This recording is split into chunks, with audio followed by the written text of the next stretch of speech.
6. Como mudar qualquer coisa em sua vida? A ciência do condicionamento neuroassociativo. O início de um hábito é como um fio invisível, mas a cada vez que o repetimos o ato reforça o fio, acrescenta-lhe outro filamento, até que se torna um enorme cabo, e nos prende de forma irremediável, no pensamento e ação. Horizon Svet Marden. E queremos mudar nosso comportamento, só há uma maneira eficaz de fazê-lo: devemos vincular sensações insuportáveis e imediatas de dor a nosso antigo comportamento, e sensações incríveis e imediatas de prazer ao novo. Pense a respeito da seguinte maneira: todos nós, através da experiência da vida, adquirimos determinados padrões de pensamento e comportamento para nos livrarmos da dor e alcançarmos o prazer. Todos experimentamos emoções como tédio, frustração, raiva ou sufoco, e desenvolvemos estratégias para acabar com esses sentimentos. Algumas pessoas usam as compras, algumas usam a comida, algumas usam o sexo, algumas usam drogas, algumas usam o álcool, algumas usam gritar com os filhos. Sabem, de forma consciente ou inconsciente, que esse caminho neural vai aliviar a dor e levá-las para algum nível de prazer no momento. Qualquer que seja a estratégia, se pretendemos mudar, devemos passar por 6 etapas, os 6 passos simples que terão como resultado a descoberta de um meio mais direto e fortalecedor de se livrar da dor e alcançar o prazer, meios que serão mais eficazes e melhores. Esses 6 passos do NAC lhe mostrarão como criar um caminho direto para sair da dor e chegar ao prazer, sem desvios enfraquecedores. São os seguintes. Passo 1. Decida o que você realmente quer e o que o impede de ter agora. Você ficaria surpreso se soubesse quantas pessoas me procuravam para um trabalho terapêutico particular, e quando eu lhes perguntava o que queriam, passavam 20 minutos me dizendo o que não queriam, ou relatando as coisas que não mais desejavam experimentar. Temos de nos lembrar que obtemos o que focalizamos na vida. Se insistimos em focalizar o que não queremos, teremos mais disso. O primeiro passo para criar qualquer mudança é decidir o que você de fato quer, a fim de ter algo para o qual avançar. Quanto mais específico puder ser a respeito do que você quer, mais clareza terá, e mais poder vai dispor para alcançar o que quer mais depressa. Também devemos aprender o que nos impede de ter o que queremos. Invariavelmente, o que nos impede de efetuar a mudança é o fato de vincularmos mais dor a promover uma mudança do que a permanecer onde estamos. Ou temos uma convicção como: se eu mudar, terei dor, ou tememos o desconhecido que a mudança pode acarretar. Passo 2. Use uma alavanca. Associe uma dor intensa a não mudar agora, e um prazer imenso à experiência da mudança agora. A maioria das pessoas sabe que deseja mesmo mudar, mas não é capaz de fazê-lo.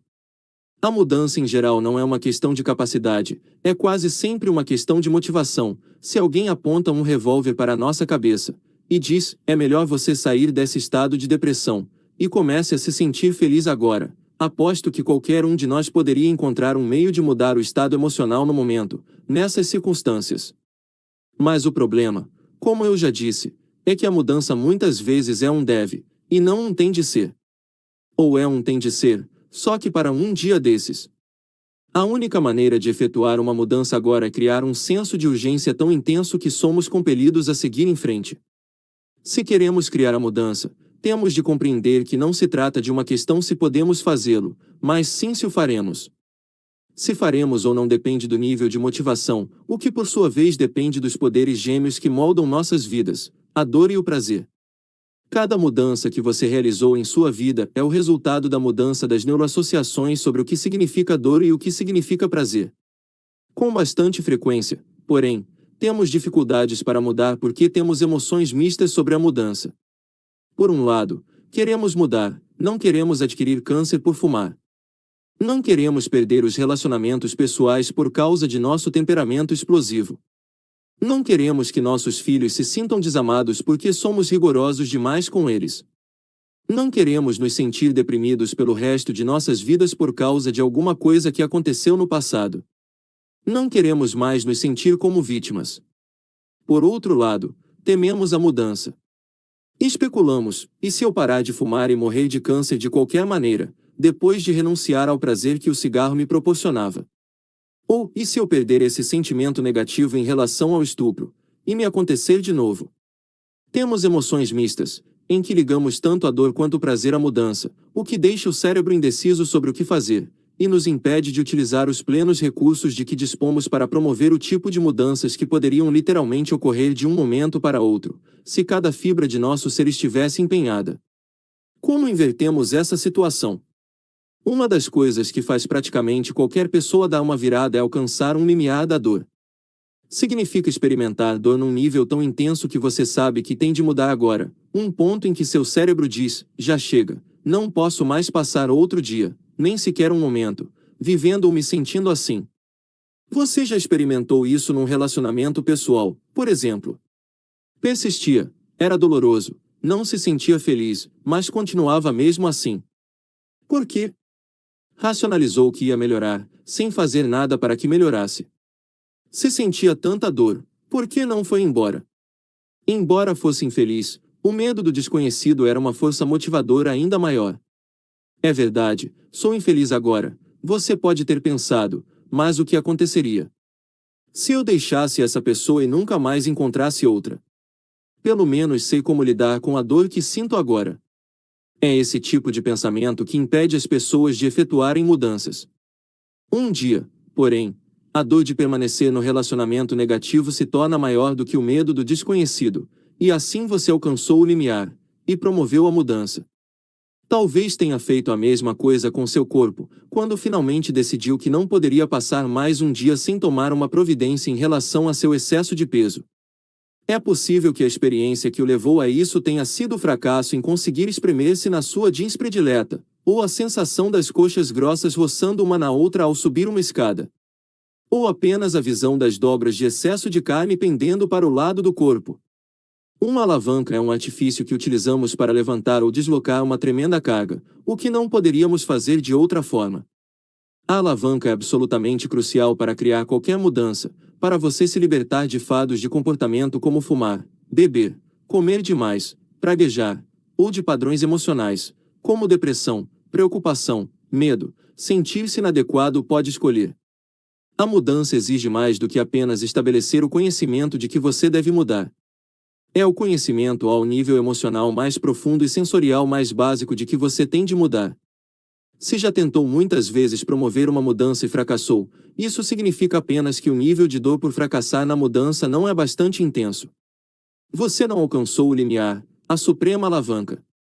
A dieta especial. Uma mulher que compareceu a um seminário recente me contou a estratégia infalível que desenvolvera para se livrar dos quilos indesejáveis. Ela e uma amiga assumiram várias vezes o compromisso de emagrecer, mas sempre fracassavam no cumprimento da promessa. As duas acabaram chegando a um ponto em que emagrecer era imperativo. Baseadas no que lhes ensinei, precisavam de alguma alavanca para superar o impasse. Precisavam dar um jeito para que o não cumprimento da promessa fosse mais doloroso do que qualquer outra coisa que pudessem imaginar. Decidiram assumir o compromisso uma com a outra, e com um grupo de amigas, de que se falhassem desta vez cada uma teria de comer uma lata inteira de carne para cachorro. Para evitar qualquer anseio, essas duas mulheres de iniciativa contaram a todo mundo, e mantinham as latas bem à vista, em todas as ocasiões, como um constante lembrete. Ela me contou que quando sentiam pontadas de fome, pegavam a lata e liam o rótulo. Com pedaços de carne de cavalo, entre os ingredientes, as duas logo descobriram que não era tão difícil assim cumprir a promessa. Alcançaram o objetivo sem maiores problemas. Quando eu fazia terapia particular, era imperativo que encontrasse o ponto de maior pressão de alavanca, a fim de ajudar as pessoas a efetuarem numa única sessão as mudanças que anos de terapia não haviam conseguido promover. Iniciava cada sessão com a declaração de que não podia trabalhar com alguém que não estivesse disposto a mudar agora. Um dos motivos era o fato de que eu cobrava $3.000 por sessão, e não queria que as pessoas investissem seu dinheiro se não fossem capazes de obter os resultados que desejavam hoje, nesta única sessão. Muitas vezes, essas pessoas haviam voado de outras partes do país. A perspectiva de que eu os mandasse de volta sem cuidar do problema motivava os clientes a passarem pelo menos meia hora me convencendo de que estavam de fato empenhados, e fariam qualquer coisa para mudar agora. Com esse tipo de alavanca, criar a mudança tornava-se uma coisa lógica. Para parafrasear o filósofo Nietzsche, aquele que tem um porquê bastante forte, pode suportar quase que qualquer como. Descobri que 20% de qualquer mudança são saber como, mas 80% são saber por quê. Se reunirmos um conjunto bastante forte de razões para mudar, podemos mudar em um minuto algo que levamos anos sem conseguir mudar. Dê-me uma alavanca bastante comprida e um momento de apoio bastante forte, e sozinho moverei o mundo. A.R.Q. Images. O maior sistema de alavanca que você pode criar para si mesmo é a dor que vem do interior, não a externa. Saber que não conseguiu corresponder aos padrões que fixou para a sua vida é a dor suprema. Se não conseguimos agir de acordo com a visão que temos de nós mesmos, se nossos comportamentos são incoerentes com nossos padrões, com a identidade que nos atribuímos, então o abismo entre as ações e o que somos nos leva a promover uma mudança. O sistema de alavanca criado pela verificação de uma incoerência entre os padrões de alguém e seu comportamento pode ser extremamente eficaz para levá-lo à mudança. Não é apenas a pressão aplicada pelo mundo exterior, mas também a pressão acumulada por dentro. Uma das forças mais vigorosas na personalidade humana é o ímpeto para preservar a integridade de nossa identidade. O motivo pelo qual tantos de nós parecem contradições ambulantes é o fato de que nunca reconhecemos as incoerências pelo que são. Se você quer ajudar alguém, não vai promover esse tipo de alavanca se apontar seus erros ou mostrar como é incoerente, mas sim fazendo perguntas que levam a pessoa a compreender por si mesma suas incoerências. É uma alavanca muito mais poderosa do que atacar alguém. Se você tenta exercer apenas uma pressão externa, a pessoa vai reagir, mas é quase impossível resistir à pressão interna. Esse tipo de pressão é um instrumento valioso para usar em você mesmo. A complacência gera estagnação, a menos que esteja extremamente insatisfeito com seu atual padrão de comportamento. Você não será motivado a promover as mudanças necessárias. Vamos encarar a verdade: o animal humano reage à pressão. Então, por que alguém não muda quando sente e sabe que deve mudar?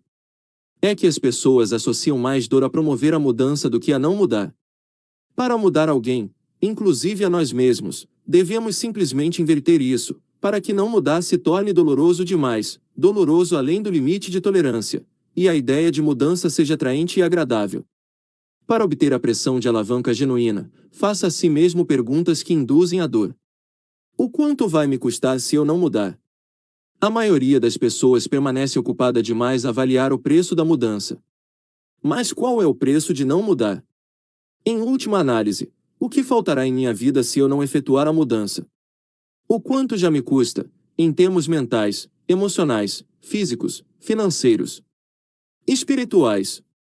Faça com que a dor de não mudar lhe pareça tão real, intensa e imediata que não poderá adiar a ação por mais tempo. Se isso não criar bastante força de alavanca, então focalize como isso afeta as pessoas que você ama, seus filhos, parentes, amigos. Muitas pessoas fazem mais pelos outros do que por si mesmas. Assim, projete com os detalhes mais nítidos como seu fracasso em mudar terá um impacto negativo sobre as pessoas que lhe são mais caras. O segundo passo é usar as perguntas de associação de prazer para ajudá-lo a vincular essas sensações positivas à ideia de mudança. Se eu mudar, como isso fará com que me sinta em relação a mim mesmo? Que tipo de impulso poderia criar se mudasse isso em minha vida? Que outras coisas poderia realizar se efetuasse essa mudança hoje? Como minha família e amigos vão se sentir? O quanto serei mais feliz agora? A chave é obter muitas razões, ou melhor ainda, razões bastante fortes, para que a mudança ocorra imediatamente, não em um dia qualquer do futuro. Se você não se sentir compelido a promover a mudança agora, então não terá uma autêntica alavanca. Agora que você já vinculou a dor por não mudar em seu sistema nervoso, e o prazer por efetuar a mudança, é impelido a criar uma mudança, e pode passar para o terceiro passo do NAC. Passo 3. Interrompa o padrão limitador a fim de nos sentirmos sistematicamente de uma determinada maneira. Desenvolvemos padrões característicos de pensamento, focalizando as mesmas imagens e ideias, formulando para nós as mesmas perguntas.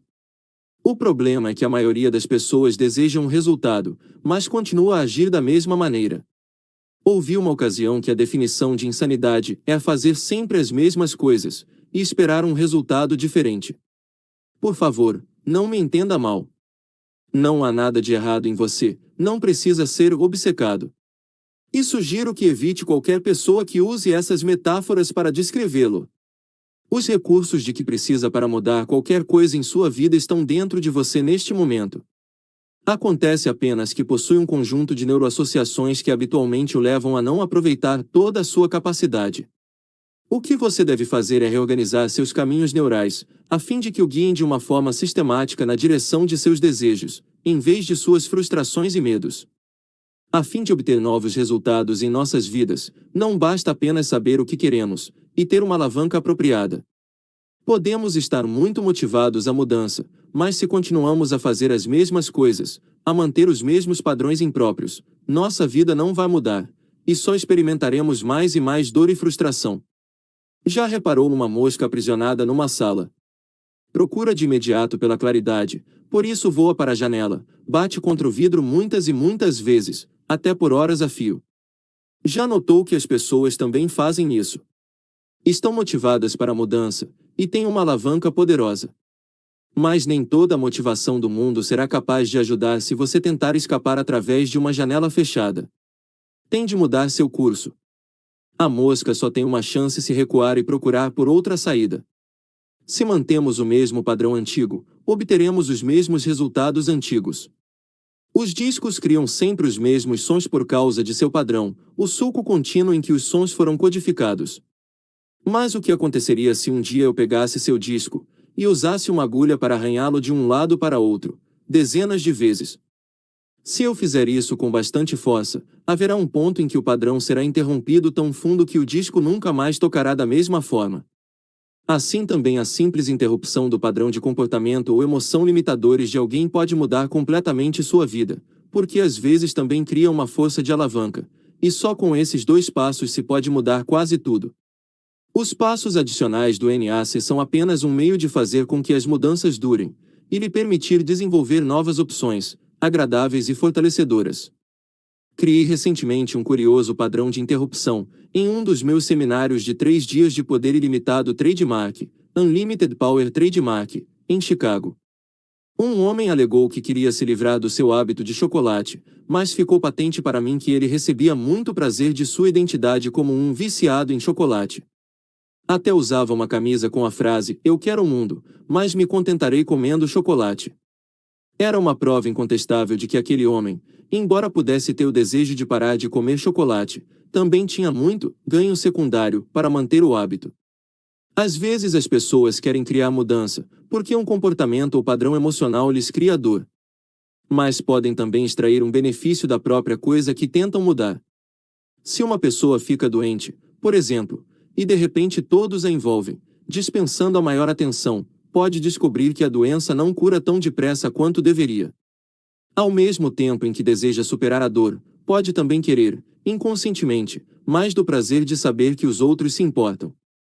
Você pode fazer tudo direito, mas se o ganho secundário for muito forte, vai se descobrir voltando aos meios antigos. Alguém com um ganho secundário tem emoções mistas sobre a mudança. Diz que quer mudar, mas com frequência acredita subconscientemente que manter o antigo comportamento ou padrão emocional lhe proporciona algo que não poderia obter de outra forma. Assim, não se mostra disposto a renunciar à depressão, embora isso seja doloroso. Por quê? Porque a depressão atrai atenção, por exemplo. A pessoa não quer se sentir deprimida, mas quer desesperadamente atrair atenção. Ao final, a necessidade de atenção prevalece, e ela permanece deprimida. A necessidade de atenção é apenas uma forma de ganho secundário. A fim de resolver isso, temos de oferecer à pessoa uma alavanca bastante poderosa para que promova a mudança, mas também devemos indicar um novo caminho para atender de suas necessidades. Tenho certeza de que aquele homem sabia, em algum nível, que precisava se livrar do hábito de comer chocolate, mas também tenho certeza de que ele sabia que podia usar essa oportunidade para atrair atenção. Sempre que há um ganho secundário envolvido, é preciso aumentar a pressão da alavanca. Por isso, concluí que um padrão de interrupção intenso criaria o impulso necessário, e lhe disse, declara que está disposto a renunciar ao chocolate. Isso é ótimo. Só há uma coisa que eu quero que faça antes de eliminarmos o antigo padrão para sempre. Que coisa? Perguntou ele. Para deixar seu corpo nas condições certas, durante os próximos 9 dias você não deve comer qualquer outra coisa além de chocolate. Só chocolate pode passar por seus lábios. As pessoas na audiência começaram a rir, e o homem me fitou com uma expressão indecisa. Posso beber alguma coisa? Indagou ele. Pode beber água. 4 copos por dia, mas isso é tudo. O resto será chocolate. Ele deu de ombros, sorriu. Muito bem, Tony, se é isso que você quer. Posso fazer isso sem mudar. E vou detestar fazê-lo bancar o tolo. Limitei-me a sorrir, e continuei com o seminário. Vocês deviam ter visto o que aconteceu em seguida. Como que por magia, dezenas de barras de chocolate e bombons surgiram dos bolsos, pastas e bolsas das pessoas, e foram entregues a ele. No intervalo para o almoço, ele estava inundado por todo o chocolate que havia naquele auditório. Encontrou-se comigo no saguão. Obrigado, Tony. Disse ele, enquanto abria uma barra de chocolate e a metia na boca. Isso vai ser maravilhoso. O homem estava determinado a me vencer. Só que não percebia que não era comigo que estava competindo, mas consigo mesmo. Eu apenas recrutava seu corpo como um aliado para obter a alavanca necessária e romper seu padrão. Você sabe até que ponto o açúcar deixa uma pessoa com sede. Ao final do dia, a garganta do homem estava ressequida e ele perderá a paixão por chocolate, enquanto as pessoas continuavam a lhe oferecer mais e mais barras e bombons. No segundo dia, ele já perderá o senso de humor, mas ainda não se mostrava disposto a ceder. Insisti para que comesse mais um pouco de chocolate. Ele desembrulhou uma barra, fitando-me com uma expressão furiosa. Na terceira manhã, ao entrar no auditório, ele parecia um homem que passará a noite inteira em suplício. Como foi o desjejum? Indaguei. Não muito bom, admitiu ele, no maior desânimo. Coma mais um pouco. Ele pegou outra barra de chocolate que alguém sentado atrás lhe estendeu, mas não a abriu, nem sequer olhou. Qual é o problema? Não aguenta mais. O homem acenou com a cabeça, e eu insisti, ora, coma mais um pouco. Afinal, chocolate não é a melhor coisa do mundo. Que tal um chocolate crocante? Ou uma caixa de bombons com nozes? Não pode sentir o gosto. Não sente a boca aguada. Quanto mais eu falava, mais verde ele se tornava. Vamos, pode comer. Ele acabou explodindo. Você não pode me obrigar. A audiência desatou a rir, enquanto o homem registrava o que dissera. Muito bem, jogue o chocolate fora, e sente-se. Mais tarde, ajudei-o a selecionar alternativas fortalecedoras ao chocolate, abrindo-lhe novos e mais fortalecedores caminhos para o prazer, que não exigiam que consumisse algo que ele sabia que não era bom para seu organismo.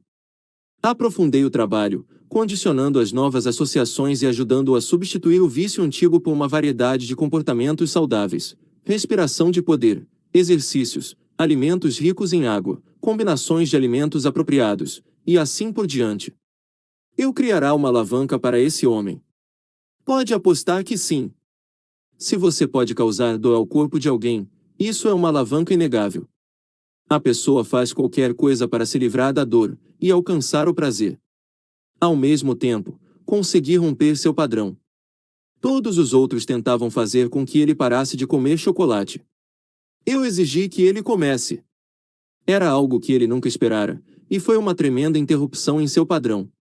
O homem passou a vincular sensações tão dolorosas à ideia de comer chocolate que um novo caminho neural surgiu de um momento para outro, e o curso do bombom anterior foi destruído além de qualquer possibilidade de reconhecimento. Quando eu conduzia terapias particulares, as pessoas me procuravam, sentavam em meu consultório, e começavam a me contar qual era o seu problema. Diziam o meu problema é, e depois desatavam a chorar, perdendo o controle. Assim que isso acontecia, eu me levantava, e gritava com licença. As pessoas tinham um sobressalto, e eu acrescentava, ainda nem começamos. Em geral respondiam, oh, desculpe. No instante seguinte, mudavam o estado emocional, recuperavam o controle. Era puro histerismo. Aquelas pessoas que achavam que não tinham controle sobre suas vidas, demonstravam logo que já sabiam exatamente como mudar o que sentiam. Uma das melhores maneiras de interromper o padrão de alguém é fazer coisas que a pessoa não espera, coisas que são radicalmente diferentes de tudo o que já experimentaram antes. Pense em alguns meios de interromper seus próprios padrões. Tire um momento para pensar em alguns dos meios mais agradáveis e vigorosos para interromper um padrão de se sentir frustrado, preocupado ou sufocado. Na próxima vez em que começar a se sentir deprimido, levante-se de um pulo, olhe para o céu, e grite no seu tom mais idiota: Aleluia! Meus pés não estão fedendo hoje. Uma ação tola como essa vai desviar sua atenção, mudar seu estado, e com certeza alterar o estado de todos ao seu redor, as pessoas chegando à conclusão de que você não está mais deprimido ou apenas enlouqueceu. Se você come demais, numa base regular, e quer parar, eu lhe darei uma técnica que vai funcionar, sem a menor sombra de dúvida, se estiver disposto a se empenhar. Na próxima vez em que se descobrir comendo demais num restaurante, levante-se de um pulo, recue 2 ou 3 passos, aponte para sua cadeira, e grite o mais alto que puder: porco! Garanto que se fizer isso 3 ou 4 vezes, à vista de uma porção de pessoas, nunca mais vai comer demais. Passará a vincular uma dor intensa a esse comportamento. Basta se lembrar de uma coisa: quanto mais clamorosa for a sua maneira de romper um padrão, mais eficaz será. Uma das distinções fundamentais para se interromper um padrão é a necessidade de fazê-lo no momento em que o padrão se torna recorrente. Interrupções de padrões nos acontecem todos os dias. Quando você diz: acabei de perder a sequência de pensamento, está indicando que algo ou alguém interrompeu seu padrão de concentração. Alguma vez já esteve profundamente absorvido numa conversa com um amigo, alguém interrompeu-o por um momento, e depois você retomou o diálogo especulando: onde é mesmo que estávamos? Claro que isso já lhe aconteceu, e é um exemplo clássico de interrupção de padrão. Basta se lembrar que se queremos criar uma mudança, e aprendemos no passado a obter prazer de um curso indireto, que inclui uma série de consequências negativas, precisamos romper esse padrão. Precisamos desmontá-lo além do reconhecimento, encontrar um novo padrão, esse é o passo seguinte, e condicioná-lo várias vezes, até que se torne um enfoque consistente. Como romper padrões limitadores de sentimentos e ações? Com frequência é verdade que interromper um padrão muitas vezes pode mudar praticamente qualquer pessoa. Uma maneira simples de romper um padrão é distorcer as sensações que vinculamos às nossas memórias. A única razão para ficarmos transtornados é o fato de representarmos as coisas em nossas mentes de uma determinada maneira. Por exemplo, se seu chefe grita com você, e mentalmente reconstitui a experiência pelo resto do dia, imaginando-a gritar de novo, muitas e muitas vezes, vai se sentir cada vez pior. Por que permitir que a experiência continue a afetá-lo? Por que não pegar o registro em sua mente, e escalá-lo tantas vezes que não mais será capaz de experimentar aqueles sentimentos? Talvez até você possa fazer com que isso se torne divertido. Experimente isso agora, fazendo o seguinte: pense numa situação que o faz se sentir triste, frustrado ou furioso. Agora, faça os 2 primeiros passos do NAC, que já analisamos. Se você se sente mal agora por causa da situação, como gostaria de ser capaz de se sentir? Por que quer se sentir assim? São as sensações que vinculou a essa situação que o impedem de se sentir como deseja. Não seria maravilhoso se pudesse se sentir bem? Agora, aplique em si mesmo alguma pressão de alavanca. Se não mudar como se sente em relação à situação, como continuará a se sentir? Muito mal, posso apostar. Quer pagar esse preço, e carregar sempre essas sensações negativas em relação à pessoa ou situação. Se pudesse mudar agora, não se sentiria melhor. O padrão de distorção. Você já dispõe de alavanca suficiente, agora, distorça os padrões enfraquecedores, até que não mais aflorem. Depois de ler isto, dê os passos seguintes. 1. Veja em sua mente a situação que tanto o incomodava. Projete-a como se fosse um filme. Não fique transtornado com isso, apenas as assista uma vez, registrando tudo o que aconteceu. 2. Transforme a experiência num desenho animado. Acomode-se em sua cadeira, com um sorriso largo e tolo, respire fundo, e projete a imagem de trás para frente, o mais depressa que puder, vendo tudo acontecer ao inverso. Se alguém disse alguma coisa, observe-o engolindo as próprias palavras. Deixe o filme correr para trás bem depressa, depois projete-o para frente ainda mais depressa. Mude agora as cores das imagens, a fim de que os rostos de todos tenham as cores do arco-íris. Se há alguém em particular que o transtorne, faça com que suas orelhas se tornem enormes, como as de Mickey Mouse, e que seu nariz cresça como o de Pinóquio. Faça isso pelo menos uma dúzia de vezes, para frente e para trás, para os lados, riscando o registro das imagens com tremenda velocidade e humor. Crie alguma música em sua mente ao fazer isso. Pode ser a sua música predileta, ou alguma melodia típica de desenho animado. Vincule esses sons estranhos à imagem antiga que tanto transtornava. Isso vai com certeza mudar as sensações. A chave de todo o processo é a velocidade com que você faz o filme voltar, e o nível de humor e exagero que consegue associar. 3. Pense agora na situação que o incomodava, e verifique como se sente agora.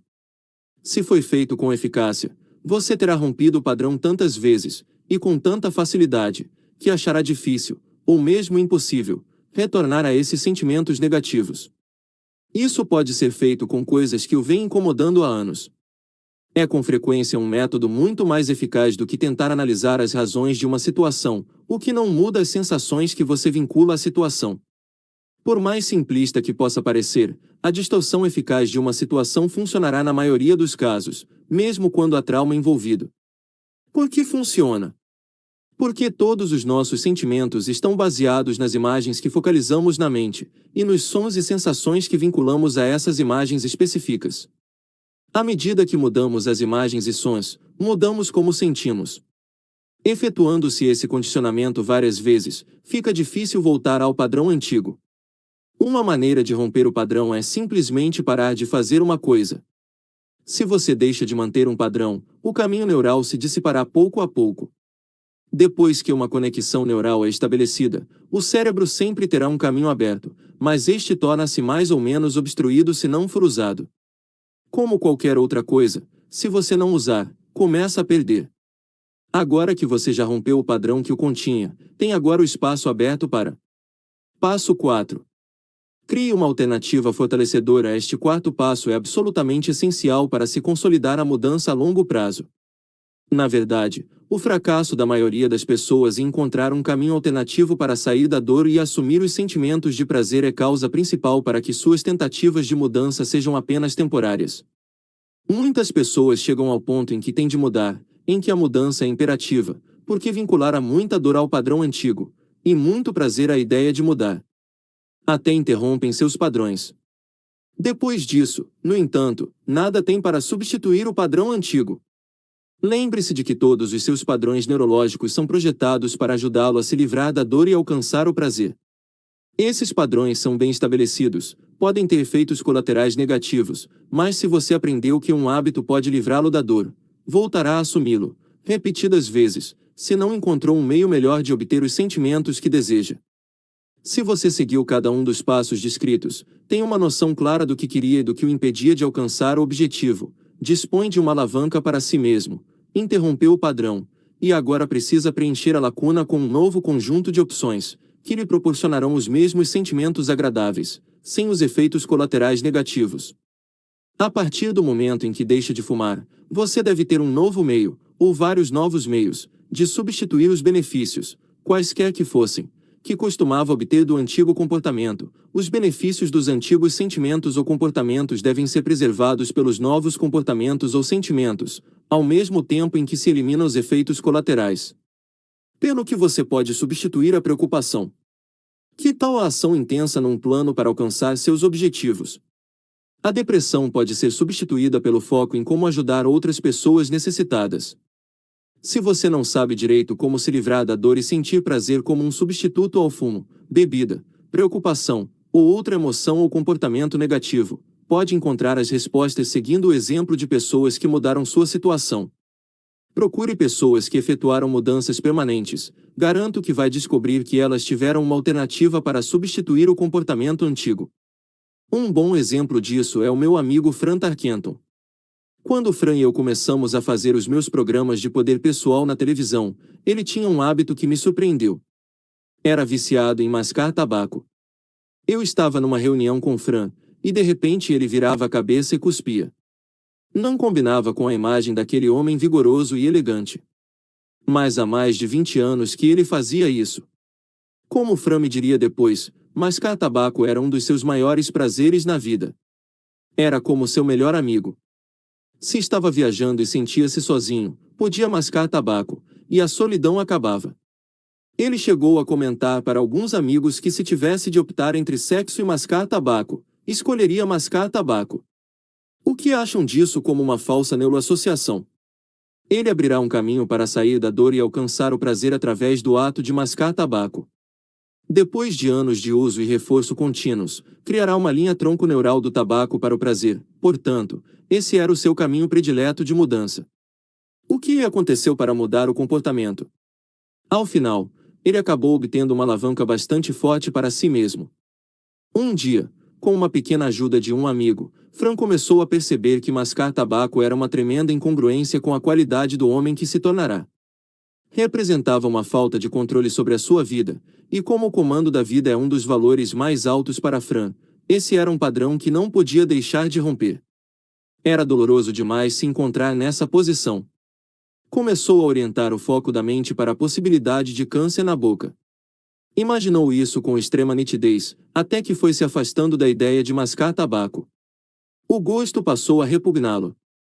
As imagens ajudaram a criar uma alavanca para si mesmo e interromperam o padrão que ele usava antes, vinculando o prazer ao uso de tabaco. O passo seguinte mais importante foi a descoberta de novos meios de obter prazer muito mais eficazes do que o tabaco. Ele se empenhou no trabalho como nunca antes, e começou a produzir resultados que tornaram a sua empresa, a Knowledge Vary, numa das mais bem-sucedidas companhias de software de Wall Street.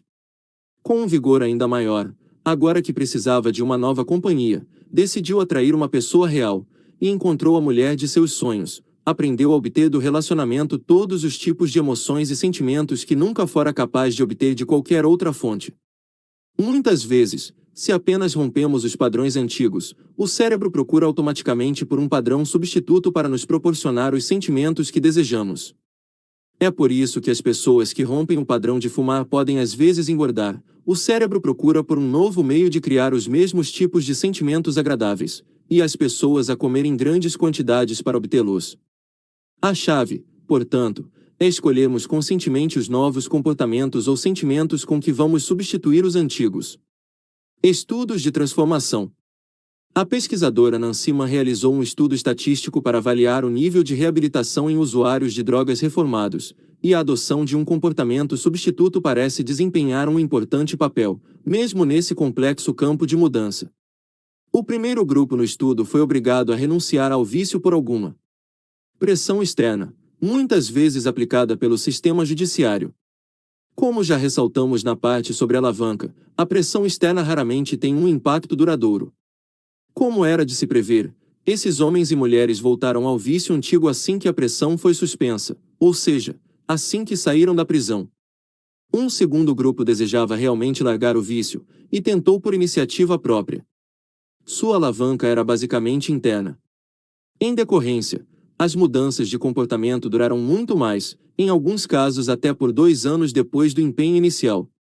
O que acabava acarretando uma recaída era o surgimento de uma quantidade significativa de estresse. Quando isso ocorria, as pessoas retornavam com frequência ao vício das drogas, como um meio de se livrar da dor e alcançar o prazer. Por quê? Porque não haviam encontrado um substituto para o antigo caminho neural. O terceiro grupo substituiu o vício por uma nova alternativa, algo que lhes proporcionava os sentimentos que haviam procurado originalmente, ou talvez algo que fizesse com que se sentissem ainda melhor. Muitos encontraram relacionamentos satisfatórios, esclarecimento espiritual, uma carreira em que podiam se empenhar com afinco. Em consequência, muitos nunca voltaram ao vício antigo, e a maioria resistiu em média por mais de 8 anos, antes que ocorresse algum retrocesso. As pessoas que conseguiram se livrar do vício em drogas seguiram os primeiros 4 passos do NAC, e foi por isso que obtiveram tanto êxito. Algumas, no entanto, só se mantiveram firmes durante 8 anos. Por quê? Por que não utilizaram o quinto e crucial passo do NAC? Passo 4. Condicione o novo padrão até que seja consciente. O condicionamento é a maneira de garantir que uma mudança criada por você seja consistente e persista a longo prazo. O modo mais simples de condicionar algo é simplesmente ensaiá-lo várias vezes, até que haja um caminho neurológico. Se você encontrar uma alternativa fortalecedora, imagine-se a fazê-la até constatar que pode sair da dor e entrar no prazer num instante. Seu cérebro passará a associar isso com um novo meio de produzir esse resultado, numa base sistemática. Se você não fizer isso, voltará ao antigo padrão.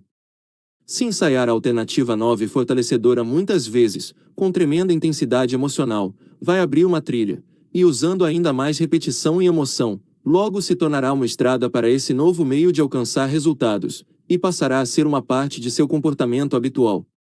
Lembre-se de que seu cérebro não pode distinguir a diferença entre algo que você imagina de uma forma vivida e algo que de fato experimenta. O condicionamento assegura que você percorrerá automaticamente o novo curso, que se avistar uma das rampas de saída, que antes sempre costumava pegar, agora seguirá em frente a toda velocidade, e até será difícil pegá-las. O poder do condicionamento não pode deixar de ser superestimado. Li recentemente que o grande Larry Bird, do Boston Celtics, estava fazendo um comercial de refrigerante em que deveria errar um arremesso. Ele fez 9 cestas seguidas, antes de conseguir errar uma vez. Isso demonstra a força com que ele se condicionou ao longo dos anos. Quando a bola chega em suas mãos, ele inicia automaticamente um padrão para colocá-la na cesta. Tenho certeza de que se examinássemos a parte do cérebro de Larry Bird vinculada a esse movimento, encontraríamos um substancial caminho neural. Compreenda que todos nós podemos condicionar qualquer comportamento em nós, se usarmos bastante repetição e intensidade emocional. O passo seguinte é fixar um programa para reforçar seu novo comportamento. Como você pode se recompensar pelo sucesso? Não espere ter passado um ano sem fumar. Assim que passar um dia, dê uma recompensa a si mesmo. Não espere até perder 30 quilos. Não espere até perder 1 quilo que seja. No instante em que for capaz de empurrar o prato para o lado ainda com comida, trate de se congratular. Determine uma série de objetivos a curto prazo, de pequenos marcos, e à medida que alcançar cada um, trate de se recompensar imediatamente. Se esteve deprimido ou preocupado, agora, a cada vez que agir, em vez de se preocupar, ou a cada vez que sorrir quando alguém lhe perguntar como vai, e responder muito bem, procure se recompensar por já ter começado a efetuar as mudanças necessárias para garantir seu sucesso a longo prazo. Assim, o sistema nervoso aprende a vincular grande prazer à mudança. As pessoas que querem emagrecer nem sempre veem resultados imediatos. Em geral, perder 1 quilo não transforma ninguém, milagrosamente, numa LMC Ferguson ou num Mel Gibson. Portanto, é importante se recompensar assim que tomar algumas ações específicas, ou fizer qualquer progresso emocional positivo, como optar em correr ao redor do quarteirão, em vez de correr para o McDonald's mais próximo. Se não fizer isso, você pode se descobrir a pensar, muito bem, perdi 1 quilo até agora, mas ainda estou gordo. Isso vai durar para sempre. O caminho a percorrer é tão longo ou com isso, você pode usar essas avaliações a curto prazo como desculpas para se empanturrar. A compreensão do poder de reforço vai acelerar o processo de condicionar um novo padrão. Recentemente tive o prazer de ler um excelente livro, que recomendo às pessoas que desejem fazer um estudo meticuloso sobre o condicionamento. É Don't Shoot the Dog, de Karen Pryor. O livro apresenta algumas distinções simples sobre a modificação do comportamento animal que se comparam com as minhas próprias distinções, adquiridas ao longo de anos, sobre a moldagem do comportamento humano. O fascinante é constatar como os animais e os seres humanos são parecidos em termos de forças que impulsionam nossas ações.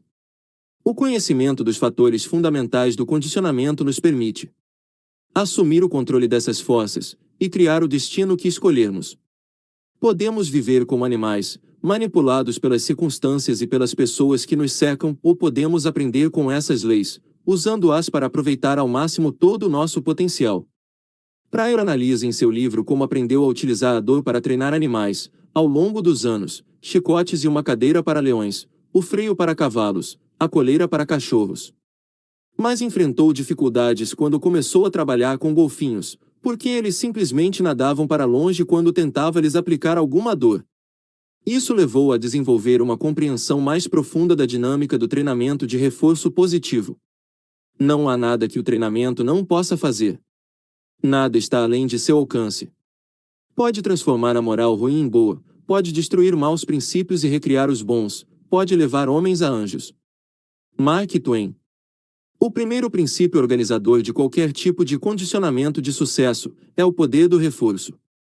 Devemos saber que, para produzir de uma forma sistemática qualquer comportamento ou emoção, devemos criar um padrão condicionado.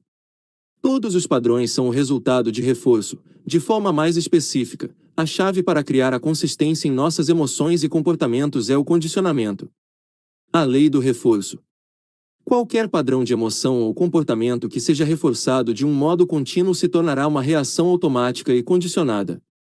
Qualquer coisa que deixamos de reforçar acabará por se dissipar.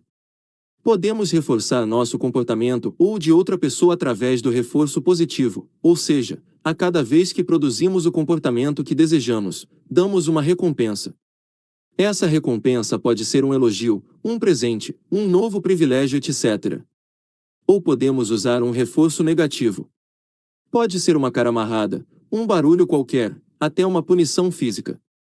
É fundamental compreender que o reforço não é a mesma coisa que punição e recompensa.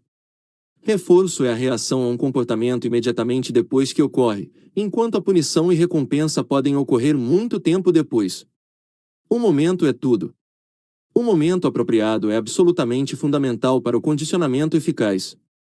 Se um técnico grita sensacional quando seu time de basquete executa uma jogada perfeita, o impacto é muito maior do que se esperasse até a reunião no vestiário. Por quê? Porque sempre queremos vincular as sensações de reforço ao padrão que está ocorrendo. Um dos problemas de nosso sistema judiciário é de que as pessoas que cometem atos criminosos muitas vezes só são punidas anos depois. Em termos intelectuais, podem saber o motivo para a punição, mas o padrão de comportamento que gerou esse problema permanece intacto, não foi interrompido, não teve qualquer dor vinculada. Essa é a única maneira de mudar de fato nossos comportamentos e emoções a longo prazo. Devemos treinar o cérebro para fazer as coisas que são eficazes, não em termos intelectuais, mas sim neurológicos. O desafio, sem dúvida, é que a maioria das pessoas não compreende que sempre estamos todos condicionando uns aos outros, e moldando os comportamentos uns dos outros, e com frequência, condicionamos as pessoas de uma forma negativa, em vez de positiva. Um exemplo simples ocorreu com o ex-namorado de minha filha Jolie. Ela andava muito ocupada com a escola, aulas de dança, e uma peça em que participava. Ele queria que Jolie lhe telefonasse todos os dias, e quando ela deixou de ligar por alguns dias, o namorado causou-lhe muita dor no telefonema seguinte. Era evidente que ele queria que Jolie o procurasse com mais frequência, mas sua estratégia para o reforço foi pressioná-la e censurá-la quando ela ligou. Alguma vez você já foi culpado disso? Se quer que seu namorado, namorada, cônjuge, ou outra pessoa significativa procure com mais frequência, acha que seria eficaz pressionar para esse contato. E quando a pessoa finalmente liga, você atende com declarações como: "Ah, finalmente você se lembrou de que o telefone existe." É um milagre. Por que tenho sempre de tomar a iniciativa de ligar para você? O que você está fazendo, no fundo, é condicionar a pessoa a não ligar para você. Está causando dor pela própria coisa que tanto deseja. O que acontecerá em consequência? A dor ficará vinculada a telefonar para você. A pessoa passará a evitar ainda mais no futuro. No caso de Jolie, esse padrão era contínuo, persistindo por meses, até que ela sentiu que não poderia vencer. Se não telefonasse, teria dor. Se telefonasse, teria dor.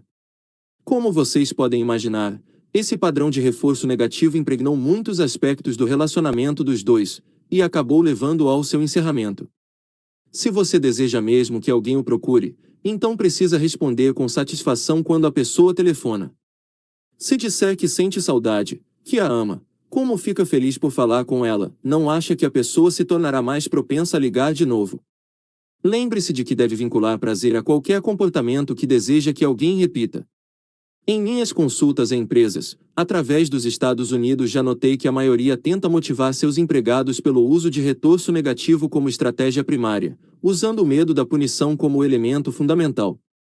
Isso pode dar certo a curto prazo, mas não a longo prazo. Mais cedo ou mais tarde, as empresas se deparam com o mesmo problema da Europa Oriental: as pessoas só vivem no medo por algum tempo, e depois se revoltam. A segunda grande estratégia usada pelas empresas é o incentivo financeiro. Embora seja uma excelente ideia, em geral apreciada, há um limite para sua eficácia. Sempre surge um ponto de retorno decrescente, em que nem todos os incentivos adicionais induzem a uma maior qualidade no trabalho das pessoas. A verdade é que a maioria das empresas descobre que há um limite ao que se pode fazer nessa área. Se alguém reforça constantemente com dinheiro, as pessoas passam a esperar um retorno econômico imediato quando fazem algo de grande valor. Começaram a trabalhar apenas pela recompensa financeira, e não farão coisa alguma se não a obtiverem, reduzindo a capacidade da empresa de atender às demandas econômicas dos empregados. A terceira e mais eficaz maneira de motivar as pessoas é através do desenvolvimento pessoal. Ajudando-se os empregados a crescerem e se expandirem em termos pessoais, eles passam a se sentir mais entusiasmados pela vida, as pessoas e seus empregos. Isso faz com que queiram contribuir ainda mais. Agem assim por um senso de orgulho pessoal, em vez de qualquer pressão exterior. Isso não significa que não se deva ter um programa de incentivos econômicos, apenas é preciso cuidar para se ter também o mais poderoso de todos os incentivos, que é o de ajudar as pessoas a se expandirem e crescerem. O bem e o mal, recompensa e punição, são os únicos motivos para uma criatura racional, constituem a espora e o freio pelos quais toda a humanidade é impulsionada e guiada. John Locke. Programe o reforço para a mudança perdurar. Quando você começa a instituir um novo comportamento ou um novo padrão emocional, é muito importante que reforce a si mesmo, ou a alguma outra pessoa para a qual tenta estabelecer esses novos padrões. No início, sempre que efetuar o comportamento desejado, por exemplo, empurrar para longe um prato ainda com comida, você precisa oferecer um reconhecimento a si mesmo, um reforço agradável de um tipo que possa apreciar e desfrutar. Mas se reforçar o comportamento em cada ocasião subsequente, as recompensas acabarão por não ter mais efeito, deixarão de ser apreciadas. O que no momento foi uma surpresa única e agradável, vai se tornar uma norma esperada. Por causa do meu compromisso de ajudar os necessitados, sempre que passo por aeroportos dou dinheiro às pessoas que me pedem. Nunca esquecerei um homem em particular, que esmolava num ponto determinado de um terminal que eu frequentava. Mas uma manhã eu estava com pressa, e não tinha qualquer dinheiro no bolso. Ao passar por ele, sorri e disse: "Olá. Lamento muito, mas hoje estou sem dinheiro." Ele ficou furioso, porque eu deixará de lhe dar uma coisa que outrora se sentia emocionado ao receber. Devemos lembrar que o elemento de surpresa agradável é uma das experiências mais apreciáveis que um ser humano pode ter. É muito mais importante do que a maioria das pessoas percebe. É o próprio motivo pelo qual, se você quer que um comportamento perdure a longo prazo, é fundamental que compreenda e utilize o que é conhecido como um programa variável de retorno. Deixem-me dar um exemplo simples, do treinamento de golfinhos. No começo, para ensinar um golfinho a saltar, os treinadores esperam que salte por sua própria iniciativa. Pegam um animal fazendo a coisa, e o recompensam com um peixe. Fazendo-se isso cada vez que o golfinho salta por conta própria, ele acaba criando a neuroassociação de que ganhará um peixe se saltar. Essa associação de prazer a um comportamento desejado permite que o treinador condicione o golfinho a saltar várias vezes. Depois de algum tempo, porém, o treinador só dará o peixe se o golfinho saltar mais alto. Ao elevar lentamente os padrões, o treinador pode moldar o comportamento do golfinho. Aqui está a chave: se o golfinho for sempre recompensado, pode se tornar habituado, e não mais dará 100%. Assim, no futuro, o golfinho é às vezes recompensado depois do primeiro salto, talvez depois do quinto, ou do segundo. O golfinho nunca sabe com certeza de que salto será recompensado. Esse senso de expectativa de uma recompensa pode ser concedida, somado à incerteza sobre o salto em que isso ocorrerá, sempre leva o golfinho a empenhar sistematicamente o máximo de esforço. A recompensa nunca é considerada como um fato consumado. Essa é a mesma força que impele as pessoas ao jogo. A partir do momento em que jogaram e foram recompensadas, e vincularam um prazer intenso à recompensa, o excitamento e expectativas levam a continuarem. Quando não são recompensadas por algum tempo, experimentam com frequência um senso ainda mais forte de que desta vez a recompensa virá. O que impulsiona um jogador e a possibilidade de ganhar de novo. Se uma pessoa tivesse de jogar sem receber qualquer recompensa, logo desistiria. Contudo, basta receber algumas pequenas recompensas, ganhar algumas mãos, recuperar uma parte do dinheiro, para manter as pessoas na expectativa de que podem tirar a sorte grande. É por isso que as pessoas que interrompem um hábito nocivo, como fumar ou jogar, por um período de meses, e depois decidem experimentar só mais uma vez, estão na verdade reforçando o próprio padrão que tentavam romper, e tornando muito mais difícil a libertação do hábito pelo resto da vida. Se você fuma mais um cigarro, estimula o sistema nervoso a esperar que, no futuro, volte a se recompensar dessa maneira. Mantém essa neuroassociação ativa, e até fortalece o próprio hábito que tenta romper. Se você deseja reforçar o comportamento de uma pessoa a longo prazo, pode querer utilizar o que é conhecido como programa fixo de reforço. Em seu livro, Karen Pryor descreve o treinamento de um golfinho para dar 10 saltos. Para se ter certeza de que o golfinho vai pular 10 vezes, você quer sempre recompensá-lo no 10º salto, em todas as ocasiões.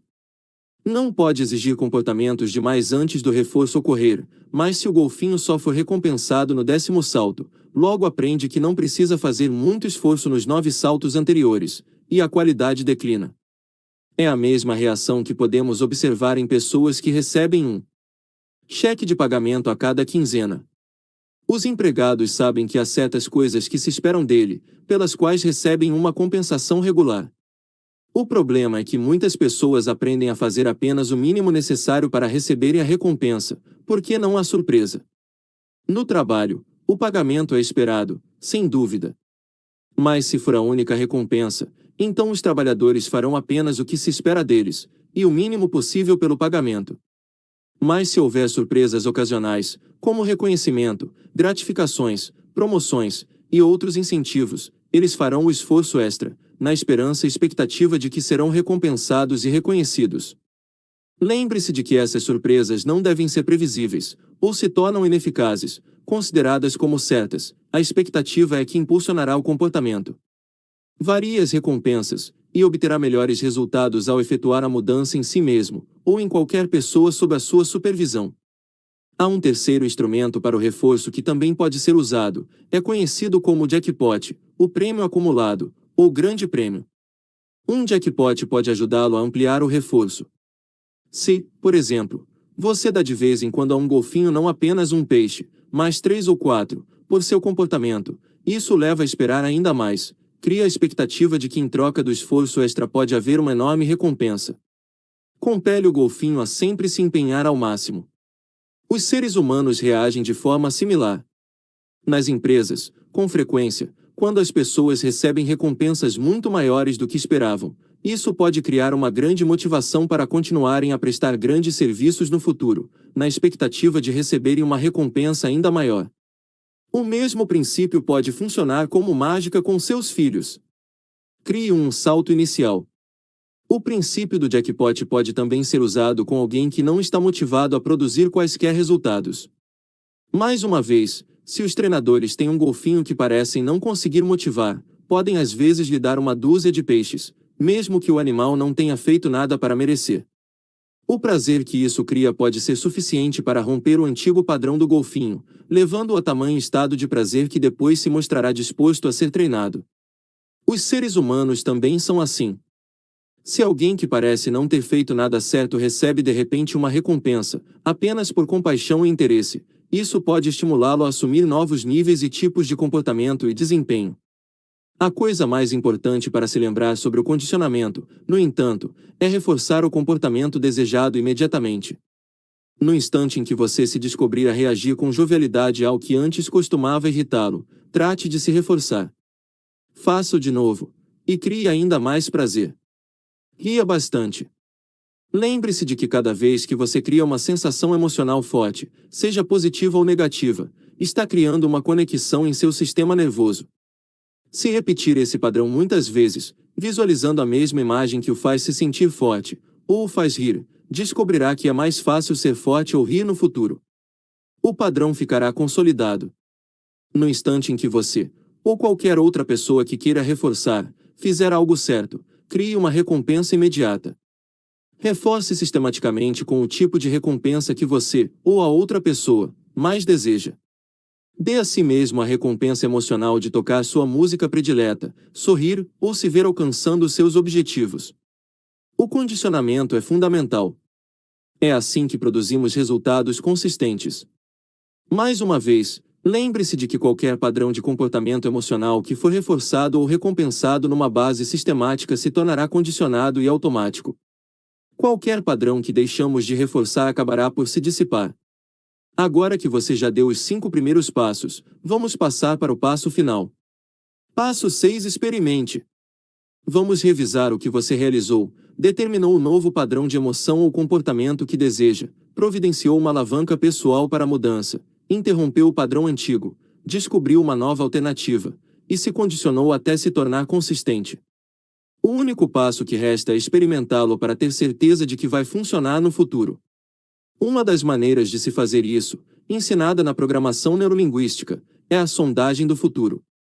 Isso significa que você deve imaginar a situação que costumava frustrá-lo, por exemplo, e verificar se de fato ainda causa alguma frustração, ou se já foi substituída por seu novo padrão de se sentir fascinado. Se normalmente você ainda tem o impulso de fumar cada vez que se sente aflito, imagine-se numa situação angustiante, e verifique se em vez do desejo de fumar sente o impulso de ler, correr, ou qualquer nova alternativa a que se condicionou. Imaginando os mesmos estímulos que costumavam desencadear sua antiga emoção ou comportamento, e constatando com certeza sua nova alternativa fortalecedora é automática, você saberá que esse novo padrão funcionará no futuro. Além disso, você deve testar a ecologia da mudança que acabou de efetuar. A palavra ecologia implica no estudo das consequências. Qual será o impacto dessas mudanças que você efetuou em si mesmo nas pessoas ao redor? Elas vão apoiar suas iniciativas e relacionamentos pessoais. Certifique-se de que esse novo padrão será apropriado, baseado em seu atual estilo de vida, convicções e valores. Apresento a seguir uma lista de conferências simples, que você pode usar para se ajudar a ter certeza de que seu novo padrão de sucesso vai durar, e é apropriado. Se sua tentativa de criar esse padrão não durar, você precisa voltar ao passo 1. Possui mesmo uma definição do que deseja, e por que deseja. Revise o passo 2. A maioria das pessoas que tentou em vão fazer uma mudança geralmente não tinha pressão de alavanca suficiente.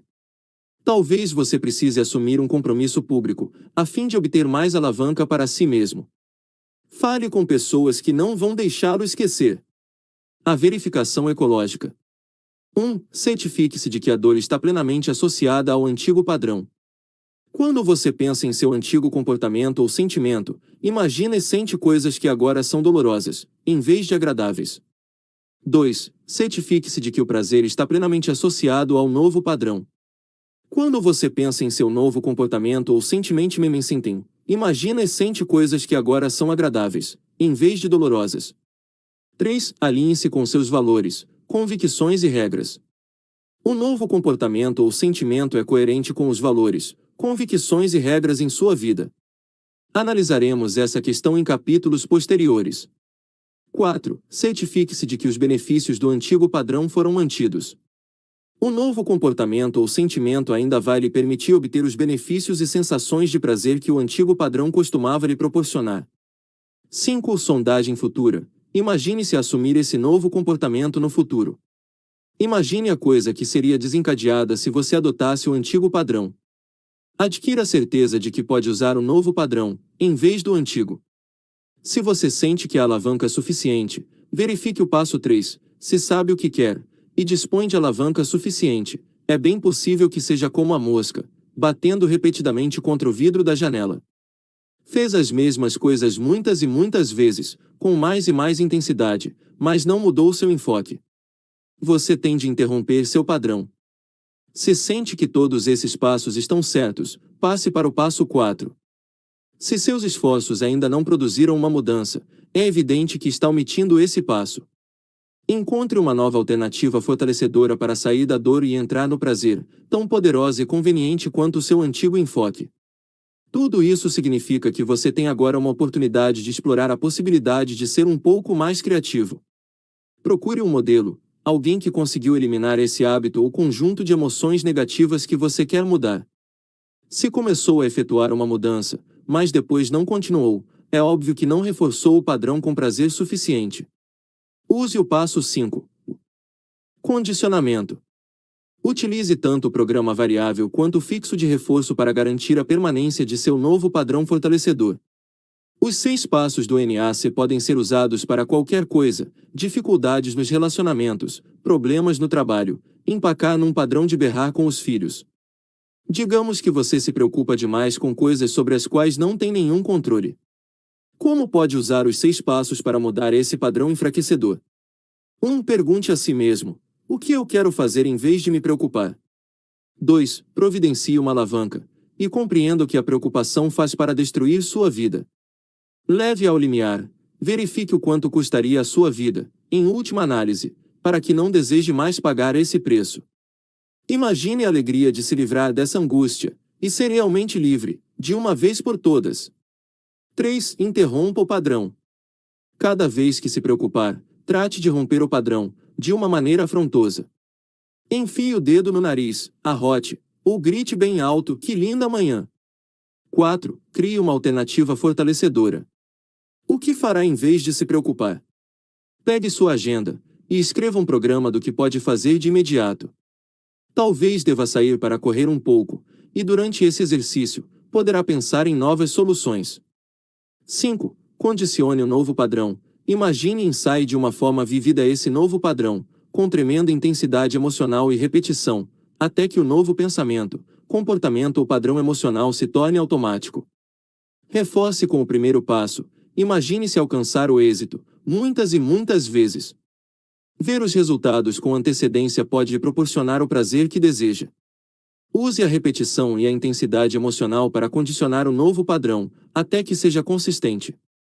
6. Verifique se funciona. Pense na situação que costumava preocupá-lo, e observe se já não o preocupa mais. Você pode usar esses 6 passos do NAC até para negociar um contrato. 1. O primeiro passo é fixar as bases. Defina o que quer, e o que impediu de conseguir. O que a outra parte quer? Quais os benefícios para ambos? Como saber que tem um bom contrato? 2. Crie uma alavanca, levando a outra pessoa a vincular dor a não fechar o negócio, e prazer a realizá-lo. 3. Interrompa o padrão de qualquer convicção ou ideia que esteja impedindo a consumação do negócio. 4. Crie uma alternativa em que nenhum dos dois pensou antes, e que atenderá às necessidades de ambos. 5. Reforce essa alternativa com um reforço constante do seu prazer e impacto positivo. 6. Verifique se será favorável a todos, uma situação em que todos ganham. Se assim for, negocie uma conclusão bem-sucedida. Os mesmos princípios podem ser usados para levar as crianças a arrumarem seus quartos, melhorar a qualidade do casamento, estimular o nível de qualidade de sua empresa, obter mais satisfação do trabalho, e tornar seu país um lugar melhor para viver. Diga-se de passagem, às vezes os filhos usam os mesmos 6 passos conosco, numa forma abreviada.